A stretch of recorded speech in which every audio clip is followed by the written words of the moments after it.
Welcome into another edition of Argo Sports Weekly. I'm Will Kennedy. Coach Jeff Burkhammer with UWF men's basketball team starts the show off this week, getting ready to hit the road and play some conference tournament basketball. And I know that's the goal at the beginning of the season. Let's get into the postseason. Let's see what we can make happen. And you guys are there. Well, we talked to our team today about basically three segments. You have your non-conference schedule, your conference schedule, and then your postseason tournament schedule. And that's where we're at now. We're in postseason. We're excited about being there and have a great challenge going to Huntsville.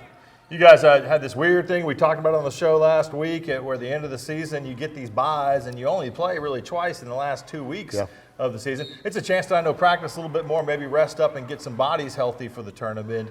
Overall, though, how does it impact the team? Well, you're exactly right. We were able to get some guys a little more healthy going into the final push here, maybe put a couple new things in that people haven't seen, so it gives us some practice time. And then we had a chance to sit and watch and see what was going to happen on Saturday while everybody else was having to play. You guys were waiting to see how it all shake down, and it shakes down this way. You'll go to Alabama, Huntsville to play here on the 3rd on Tuesday and match up with a team. It's a good basketball team, and they came in here. You guys played them well, beat them in a low-scoring game, 65-60. That was December, mid-December. Almost seems like 2 or 3 years ago. Yeah, it was a long time ago, and we were able to get the pace that we needed for that game. They're a team that's going to push the ball down the floor. We'll have to get the game slowed down by how we play offensively and do a great job of not giving up live ball turnovers and runouts to them. So it'll be a challenge playing them. I think they have a very good team. They're top 10 in the region, top 8 in the region. They've won a bunch of games this year and really have played well. Had a lot of returning guys, and they've gone in and done what they're supposed to do this season.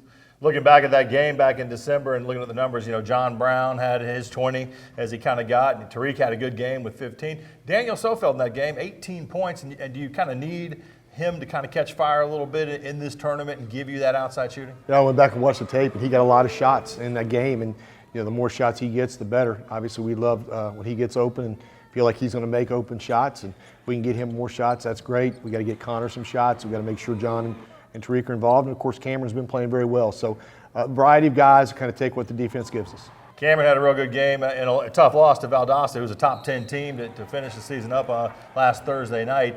How is your team different from that game in December to the game now, going up to Alabama Huntsville up to play them at their court? I think we're more confident. I think we're more comfortable with what we're trying to do. Defensively, we've been pretty good all year. We got to really do a good job guarding them. They shoot a bunch of threes and averaging over 30 threes attempted a game, and so we know that's a big thing with them. But offensively has been the area we've had to continue to improve in, and we've gotten better. We've tried some different things, and maybe now we've kind of found our niche on how we want to attack people. Who needs to play well in this tournament? Obviously, the easy answers are your John Browns and your Tariq McAlpins and your Cameron Coxes. We mentioned Dan Sofield. Who else are you looking for to maybe take a step forward, you know, kind of put their hand up and step in and be better? Well, Connor's going to need to play well for us. He's rebounded the ball better. He'll have to make some shots. I think Brett Carter's a guy that can come off the bench and maybe make some shots. And, you know, as we've talked, you know, the biggest thing for us is being able to score. So those are two guys that can make shots, and if they can come in and help us a little bit offensively, that's good for John and good for Cam and good for Tariq. And then maybe Daniel will get some shots in this game, and if he can make shots, that helps us too. So a real challenge for us. I think offensively they're a pretty good defensive team to get good looks and then finish plays by making them. And if we make shots, that slows down their transition. So it's important for us to score. Tournament play is kind of a little bit different in some ways in the regular season, right? Because in regular season, there's a temptation to look and see, okay, who's next after this next one, and looking ahead at how it's, you know, schedule and road trips fall. This one is today, right? Just we got to win tonight, and then we'll worry about tomorrow after that. Well, you talk about survive in advance, and you play these 40 minutes to create a lifetime of memories. So we want to just go there and play as well as we can play and see what happens. They're a team we beat. We can go in and play with confidence. It'll be a tough environment to play in. We talked about having a great start, having poise under pressure early, making sure we're staying in the game through the first and second medias, and then grind the game out from there and make sure we get the pace we want and play how we want to play.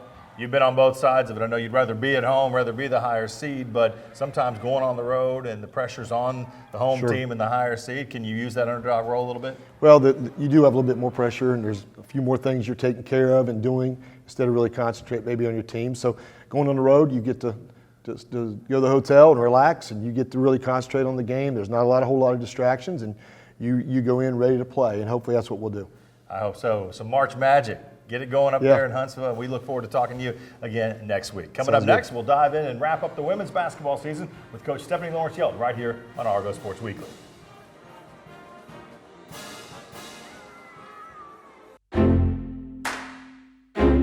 Real change occurs in that split second, a moment of connection among people. With a common purpose, a shared vision, and a unified goal. What will you change? What will change you? The University of West Florida. No limits.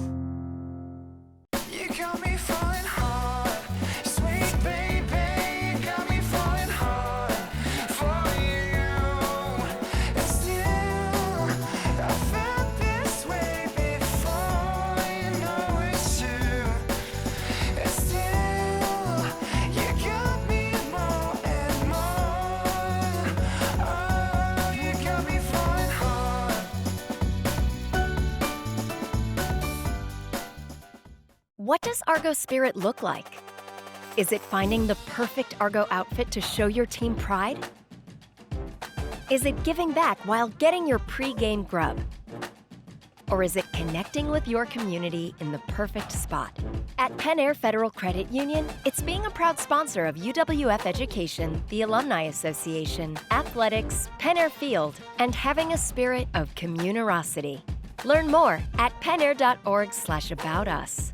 Welcome back in here to Argo Sports Weekly. Joining us now, Coach Stephanie Lawrence Yellin to talk and kind of wrap up the women's basketball season. And Coach, you guys went out in style.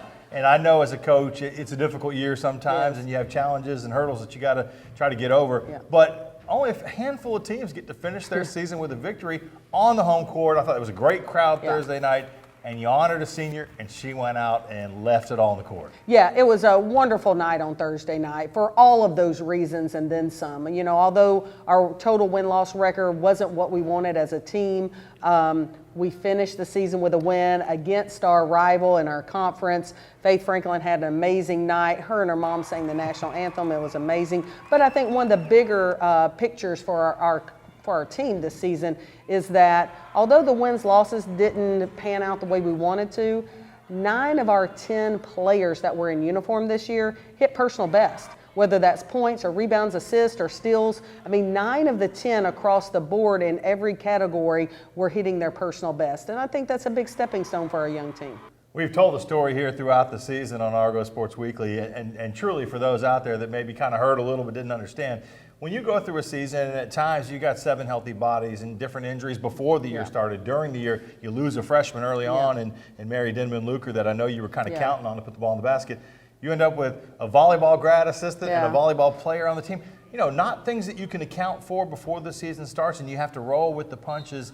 And you know, there were times where I know that was tough, but there were also times where it created something different and kind of an energy level and a magic of sorts. Well, I think when those kind of challenges happen, it's just like in life, you know, you've got to figure out how to be flexible, how to roll with the punches, how to get the most out of the situation. And we, you know, we just prided ourselves this year in keeping one foot in front of the other, you know, continuing to move forward, continuing to coach and teach, continuing to work toward excellence. And, you know, if we fell short, we fell short. But it was the process that we were involved in, and hopefully it's going to really pay off next season. You lose Faith, but Danielle Norquist will be back. Rachel McCree will be back. There's a list. And Danny was right there. We talked about it last week's show. She had a chance to set a program record in double-doubles and get to 22, tie with Tony Burr at 21. She came up a point short, and there was a couple of free throws missed. I talked to her dad after the game, and he was like, knew it would be the free throws. Yeah, well, and for her, it gives her something to reach for next year. Now she knows she can do it. You know, she knows she can push herself to those limits. You know, like I said, hopefully in that recruiting process that we're getting more scoring around her, so it's not as difficult for her next season. But she's right there at it, and I was proud of that effort and that energy that she brought. Sad that she didn't get it this year, but hopefully next year we can push towards that goal. You've had a chance. You know, games are done, and you kind of wipe the slate clean. You guys are out recruiting hard on the recruiting trail. You know, getting those commitments, building for the future. You got a lot back, and I know you've talked with the girls. You do the exit interviews, and what has to happen in the offseason with what you have here and coming back to be better next year. Yeah, I think we've got to hit the weight room very hard. We've got to build some tenacity and some grit within the team that we have. We've got to physically get stronger so that we don't get as fatigued so quickly. But again, that's youth and development. We can move into that. The biggest challenge though at the Division II level is that we don't touch our players in the summer. So really that 3 or 4 month period is on them, and they've got to carry that, through the summer with them. They've got to be committed to doing those workouts and then coming back in the fall and being a better player than they left here this spring. The great Jerry West, the NBA logo, said once, I was at a basketball camp and heard him, if you're not putting up 500 shots a day, then you're not serious about playing. That's right. You'll get in and shoot with him, right? Oh, hey. I'll come in. Hey. Let's do it. Hey, I've made that commitment in the summer before, and it's a big changer, big difference maker. Coach, congratulations on finishing the season with a win. We're already looking forward to next year. Be here before you know it. Yeah, it will be. Coming up next, now we're breaking out the brooms, baseball and softball big weekends at the Spoon and the Fork, right here on Argo Sports Weekly.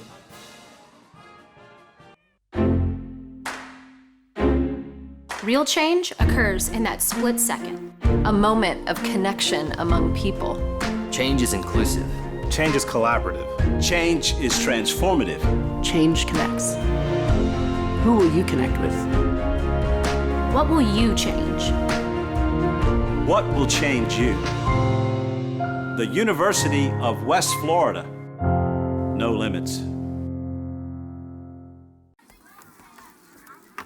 There's nothing quite like coming together over a fresh cooked meal. Face to face, burger to burger, solving the world's problems over fries. There's also nothing like solving the problems right in front of you, like baseball practice, swim team, and getting your family's meals just like they like it, all with a few taps on your phone. Yeah, good thing there's more than one way to solve the world's problems.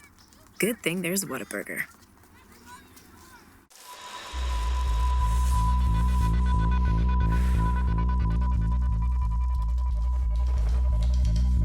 For those who measure success by the worn tread on their tires, and those who strengthen their body and mind and drift through their weekends over nature's current.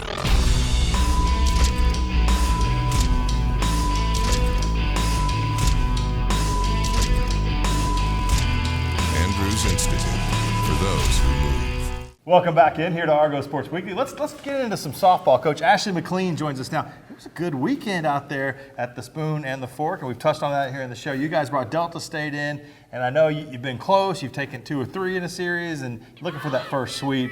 Congrats, you guys got it done.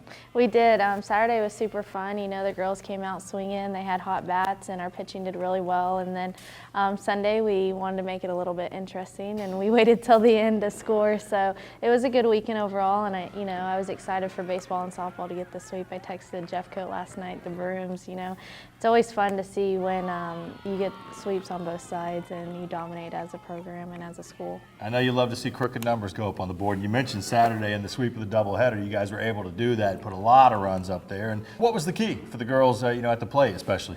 I think they were just being aggressive, and they all had their own approaches. And when they came through, they just were having fun. Hitting's contagious. So once someone gets going, the next person does, and it keeps going. So it's fun when someone gets the ball rolling. You had an 11-3 Saturday, a 14-0 Saturday, so that's not bad. 25 runs in 2 games, and Tila hit it well, Grace hit it well, Angela hit it well. Then you get to Sunday, it's a weird game. The wind is blowing in the whole time. Balls are kind of hanging up in the air that might be hits, and instead they're outs, and you guys fall behind, and you're down 2-0. And we saw this last year quite a bit.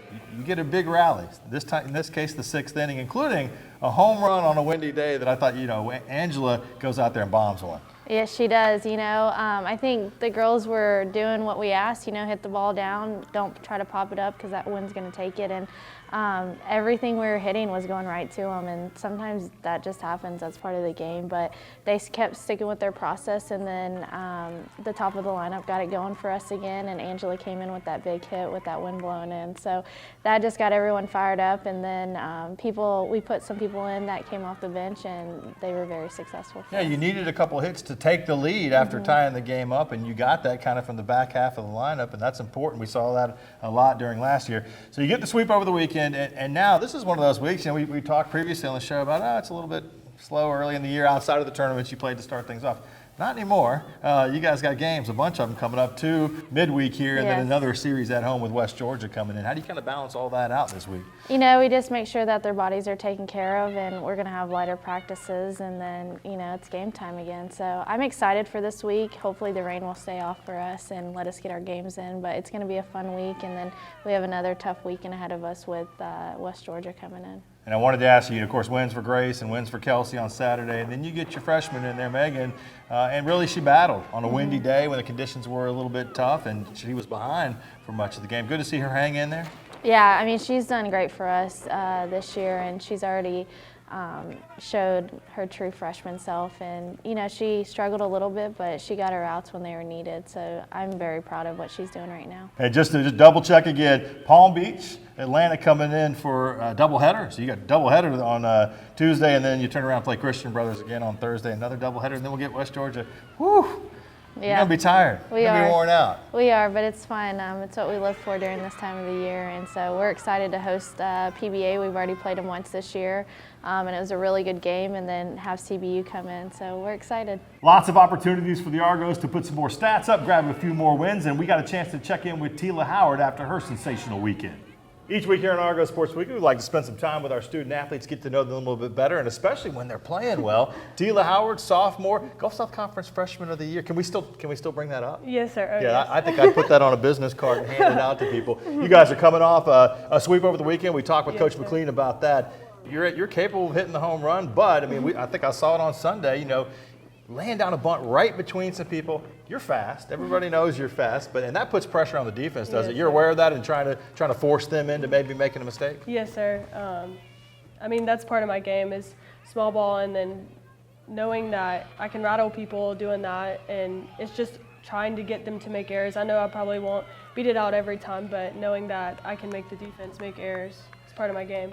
Let's talk about the atmosphere in the dugout a little bit and on the field. You guys have some fun. I remember seeing last year before the game, the music's going. You guys are singing and dancing around, and you got a little routine that you do in the outfield. You're playing center field, and is that just something kind of to get the mind right before the inning starts? Yes, sir. I think it kind of helps me get the jitters out, the pregame jitters. But we always say that. Let's just get weird, because I mean we have to have fun to win, and just knowing that I have teammates that are just as weird as I am, it's fun. It makes being out there fun. You're on the social media. You like to get out there, and I noticed that game days there are donuts involved. There's a lot of coffee, all that kind of thing. What's the perfect pregame meal? And it doesn't have to be the politically correct nutritional one. What is Tila getting into before a game? So me and Morgan, we have a tradition where we go do a Dunkin' run before every game, and we get a donut and a coffee. And just recently this year, we added in Starbucks. So double up, as much caffeine as possible. Oh yeah, we go to Dunkin', and then we go to Starbucks, and then sometimes we make a stop at Krispy Kreme. You guys have a lot of games coming up this week, coming off that sweep over Delta State. Good luck to you. Thank you. All right. Keep doing all the things that you do and making the defense. Yes, sir. Put them under pressure. Stress them a little bit. Oh. Coming up next, we'll dive in with baseball. They also had a pretty good weekend against Delta right here on Argo Sports Weekly. Go Argos.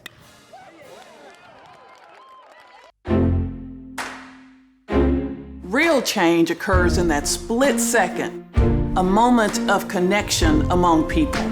With a common purpose, a shared vision, and a unified goal. What will you change? What will change you? The University of West Florida. No limits.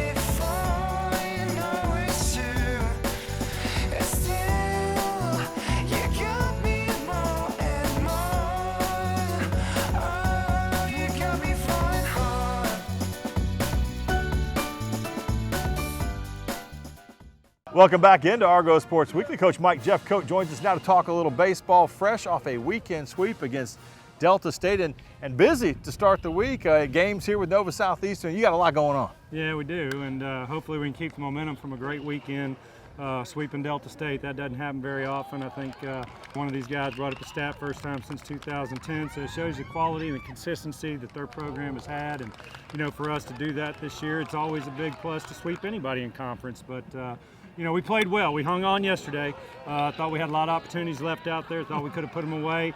Certainly they walked 12, so that's not what they want to do, but we got to cash in better on that. Yeah, the runners left on base always drive a coach crazy. Saturday, you've been really throughout the weekend pretty consistent, averaging 6 runs a game, so the bats were pretty good when they weren't stranding guys, and then you're pitching, only giving up 2 runs a game. The 2 games on Saturday, you know, you weren't quite sure maybe about the middle game and the pitching, but it all worked out. Yeah, you know, I mean, all 3 games, we talked about it this week about getting the lead early, drawing first blood.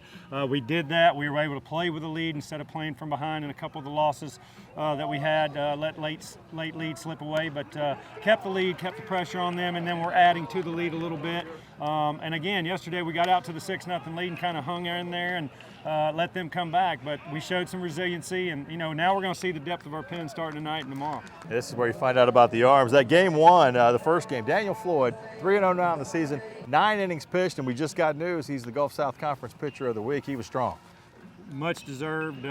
Couldn't ask for a better game from him. Had a shutout all the way to the 9th inning there with 2 outs. Hard to shut out a team, especially a team like Delta. But Daniel gives us a quality start every time out this year. We hope he can continue that. He's, you know, he's our leader, and it's good to see him come out. Sunday was a weird day, that last game. You got Keating out there on the mound. The wind's blowing in pretty hard just to pump that ball over the plate Pitcher's and get it going. ballpark, fill it up, man. The ball's not going anywhere when it's blowing in at the spoon, so that's typical. So this time of year, you know, you got to be able to fill the zone up, pitch to bat contact. We've got a good defense. We've proven that. So if we can keep doing the pitching and defensive part, hopefully we'll continue getting better on the offensive side. You guys got a bunch of games coming right here, with 2 with Nova Southeastern to start the week, and then you get West Georgia coming in for another weekend series next weekend, and then some spring break teams that'll be through. No let-ups. I mean, Nova Southeastern won the national championship 2016. I think they're 9-9 or whatever, but they've played a tough schedule. They've won the last couple series. Then you got West Georgia that's having a fine year. I think they're 7-2 in the league, and you know, having a really good year. And then Southern Indiana, Tracy Archuleta, they won the national championship in 2010 and 14, and been in the World Series several times. So you know, we schedule good, and hopefully it'll pay dividends down the road. A lot of national champs there, including you, right here, bringing them in. It's great to do this here at the Spoon and have good crowds out. Hopefully, you guys 9-6 now, 7-2 in conference play. Yep.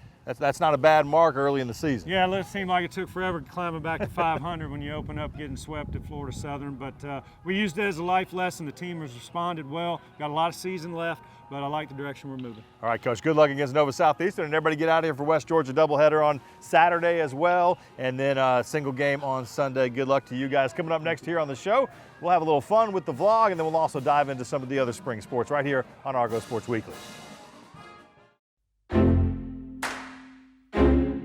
Real change occurs in that split second. A moment of connection among people. Change is inclusive. Change is collaborative. Change is transformative. Change connects. Who will you connect with? What will you change? What will change you? The University of West Florida. No limits. What does Argo Spirit look like? Is it finding the perfect Argo outfit to show your team pride? Is it giving back while getting your pre-game grub?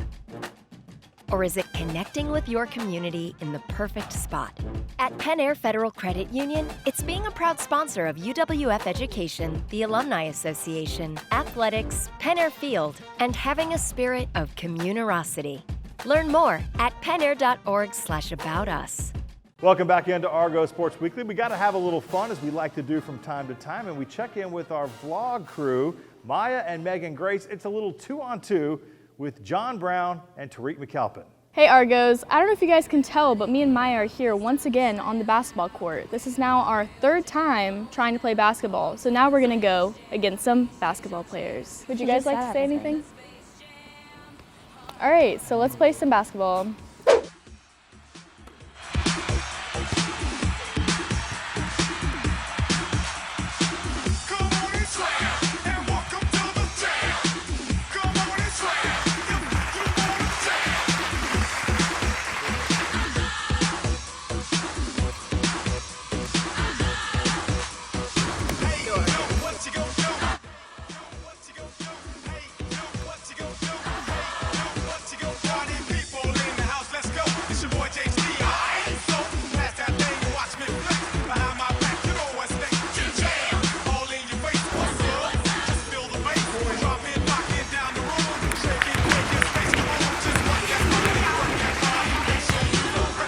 Tariq, it's halftime. We're up 3-2. If you had to rate how I'm playing so far on a scale of 1 to 10, what would you rate me? I feel like you're shooting the ball a lot, but eventually they're going to start to go down. So. You didn't give me a number. John Brown, come here. Do you remember the first episode where you and Cam were our coaches? And do you remember how bad I was doing? Yes. And do you think that I've made some improvements since the first episode we did together? It looks like you've been in the gym doing your thing, getting your form shots in, so I think you've been improving. Okay. It's showing. Thank you. That's all I needed you for. Thank you. Tariq, how are we going to better our second half? I'm going to have to be more selfish and shoot more shots. Go Argos. Okay, so John, we're down 1. What do we need to do to win? No, we just got to execute on the offensive end. We're d'ing up on defense. We're forcing them to take tough shots, so just got to lock in on the offensive end and come out with a W. Okay, so what can I do to be better and help us win? Because I don't want to lose. Just got to make wide open shots. Okay. Calm down and knock it down. That's all we need. I like that. Calm down and knock it down. The opponents were kind of talking trash. What do you have to say to them? It ain't over till it's over. You heard it here first. Go Argos.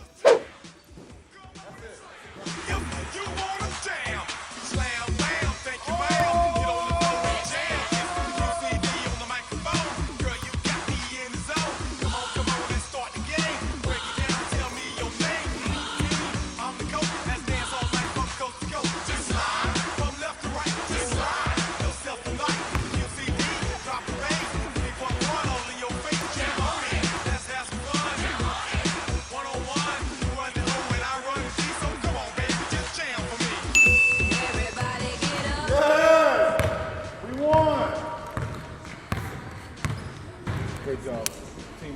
Teamwork.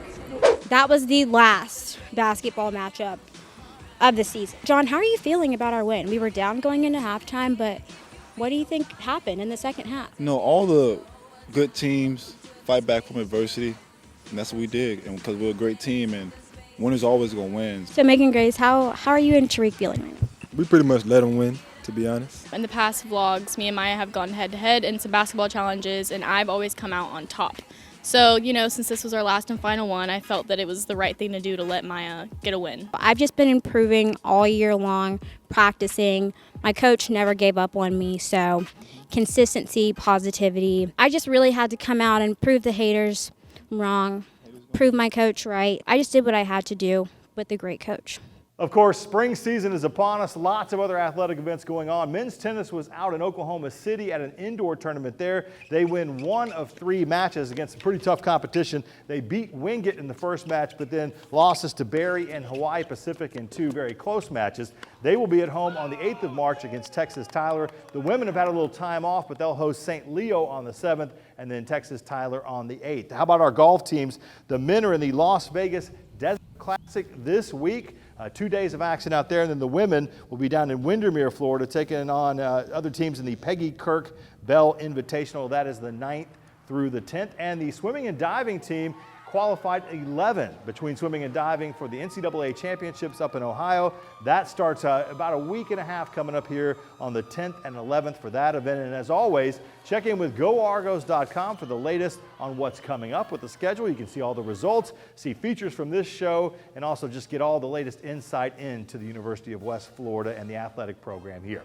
Of course, we'll see you each week right here on Argo Sports Weekly.